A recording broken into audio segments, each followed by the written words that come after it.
গতকালকে বিকেল থেকে যে প্রায় মধ্যরাত পর্যন্ত যে দুপক্ষের ধাওয়া পাল্টা ধাওয়া উত্তেজনা এবং এক ধরনের একটি ভয়াবহ পরিস্থিতি ছিল এই জায়গাটিতে বা আশপাশের এলাকায়, আজকে সকাল থেকে কিন্তু সম্পূর্ণই ব্যতিক্রম। আজকে সকাল থেকে যেহেতু মধ্যরাতে বা গতকালকে রাত্রে থেকে 144 ধারা জারি আছে এবং রাত 2টার পর থেকে যান চলাচল স্বাভাবিক হয় এই সড়কে। এরপর থেকে আজকে সকাল থেকে আমরা যেটি দেখেছি যে পরিস্থিতি অনেকটাই স্বাভাবিক, রাস্তায় যান চলাচলও বেড়েছে যেহেতু এটি ব্যস্ত সড়ক। এই সড়ক দিয়েই চট্টগ্রাম থেকে খাগড়াছড়ি ফটিকছড়িতে যাতায়াত করেন মানুষজন, যান চলাচল করে।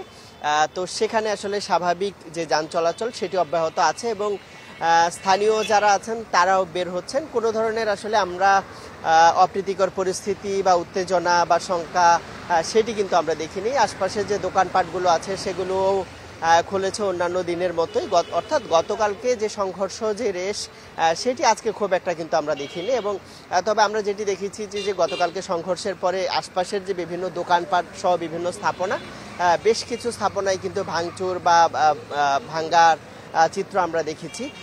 তো সব মিলিয়ে আসলে প্রশাসন, উপজেলা প্রশাসন এবং সকাল থেকে আমরা আরেকটি বিষয় দেখেছি যে আইনশৃঙ্খলা বাহিনী তারা একটু পরপর আসলে এই সড়কের সামনে দিয়ে টহল দিয়ে যাচ্ছেন।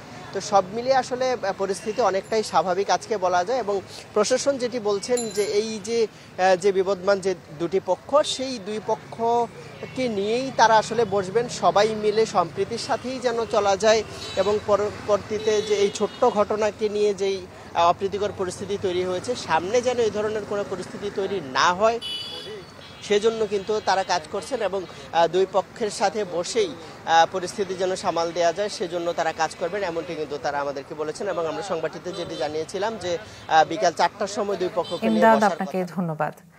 দর্শক, চট্টগ্রামে হাটহাজারী থেকে সরাসরি যুক্ত ছিলেন সহকর্মী ইমদাদুল হক।